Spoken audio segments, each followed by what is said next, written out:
High friends welcome to Sandikuti channel நம்ம channel மூலமா ஒரு சூப்பரான பிஸ்கட் ரெசிபி தாங்க பார்க்க போறோம். அதுக்கு பாத்தீங்கன்னா ஒரு மிக்சிங் பவுல் ஒன்று எடுத்துக்கிட்டேங்க. அதுல பாத்தீங்க ஒரு கப் அளவுக்கு நான் மைதா மாவை சலிச்சிட்டு சேர்த்திருக்கேன்.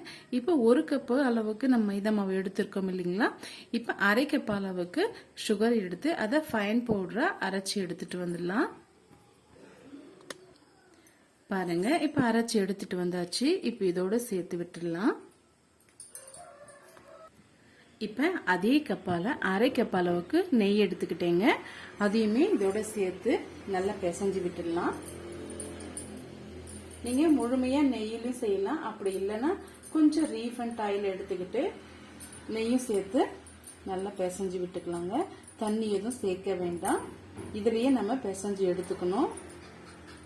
இதுல பிசைஞ்சு எடுக்கும் போது இந்த சர்க்கரையை நல்லா உருகி வரும். தண்ணி எதுவும் நம்ம சேர்க்க வேண்டியது இல்லைங்க. பாருங்க இந்த அளவுக்கு நம்ம பிசைஞ்சு எடுத்துக்கணும்.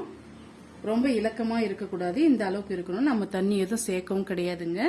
இப்ப எந்த சைஸ்க்கு உங்களுக்கு பிஸ்கெட் வேணுமோ அந்த அளவுக்கு நீங்க உருண்டைகளா செய்து எடுத்துக்கோங்க. கொஞ்சம் கூட அந்த வெடிப்பு வரக்கூடாதுங்க. பாருங்க இது போல இருக்கணும். இதே போல எல்லா பீஸுகளையும் நம்ம செய்துட்டு ஒரு பிளேட்டுக்கு மாத்திக்கலாம். பாருங்க பிளேட்டுக்கு மேல லைட்டா நான் நெய் அப்ளை பண்ணி வச்சிருக்கேன். நம்ம கடாயில தான் செய்து எடுக்க போறோம். அதனால நெய் அப்ளை பண்ணிக்கிட்டுங்க. இப்ப இத ஒவ்வொரு பீஸுகளா இது போல வச்சு விட்டுடலாம். கேப் விட்டு வச்சு விடுங்க. என்ன பிஸ்கெட் செய்யும் போது பிஸ்கெட் நல்லா உப்பி வருங்க. அதனால கேப் விட்டு நம்ம இது போல நம்ம செய்து வச்சுக்கலாம்.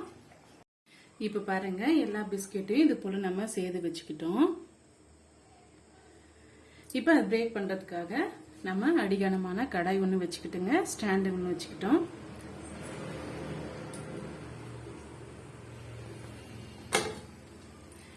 பத்து நிமிஷம் ஹை ஃப்ளேம்ல வச்சு நம்ம மூடி எடுத்தாச்சுங்க. இப்ப இதுக்கு பின்னாடி 10ல இருந்து ஒரு 20 மினிட்ஸ் அப்படியே மீடியமான ஃப்ளேம்லயே லோ ஃப்ளேம்லயே மாத்தி வச்சு நம்ம பிரேக் பண்ணி எடுத்துக்கலாம். ஒரு 20 மினிட்ஸ் ஆயிட்டோம். அதுக்கு பிறகு பார்க்கலாம். இப்ப ஒரு மூடி போட்டு விட்டுக்கலாம்.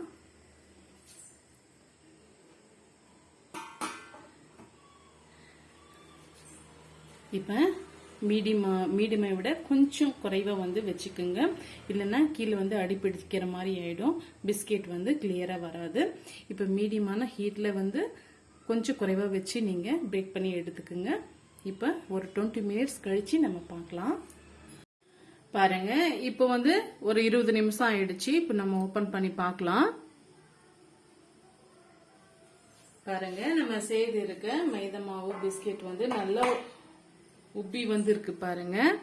இப்ப பாக்கிறதுக்கு மேல கொஞ்சம் சாஃப்டா தான் இருக்கும். நல்லா ஆறி வந்த பிறகு நமக்கு நல்ல பிஸ்கெட் ரெடி ஆயிடுங்க. இப்ப நம்ம ஸ்டவ் ஆஃப் பண்ணிடலாம். அப்படியே விட்டுறலாங்க. அந்த ஹீட்லயே நல்லா நம்ம குக்கீஸ் சூப்பரா ரெடி ஆயிடும். நல்லா முழுமையா ஆறி வரட்டும். ஆறி வந்த பிறகு நம்ம பார்க்கலாம். இப்ப பாருங்க ஓபன் பண்ணி பார்க்கலாம். நம்ம பிஸ்கெட் சூப்பராகவே ஆறி வந்துடுச்சு.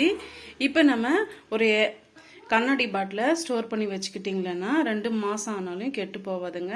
சூப்பராக பிஸ்கெட் அப்படியே இருக்கும். நல்ல டேஸ்டியாகவும் இருக்கும். நம்ம நெய்யிலேயே செய்து இருக்கிறதுனால இப்போ இதை நம்ம ஒரு பாட்டிலையோ இல்லை ஒரு பாக்ஸ்லயோ போட்டு எடுத்து வச்சுக்கலாம்.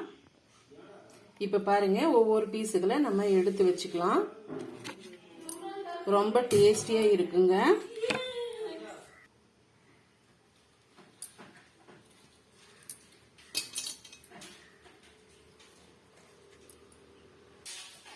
இப்ப பாருங்க இதனுடைய கலர் எப்படி இருக்கு பாருங்க.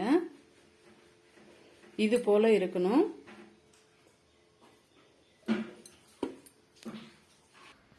ரொம்பவே டேஸ்டியான நெய் பிஸ்கெட் ரெடி ஆயிடுச்சு பாருங்க. இந்த பிஸ்கெட் ரெசிபி உங்களுக்கு ரொம்பவே பிடிக்கும்னு நினைக்கிறேன். பிடிச்சிருந்தா மறக்காம சந்திக்குட்டி சேனலுக்கு சப்ஸ்கிரைப் பண்ணுங்க, லைக் பண்ணுங்க, ஃப்ரெண்ட்ஸ் அண்ட் ஃபேமிலியோட நிறைய ஷேர் பண்ணுங்க. தேங்க்யூ.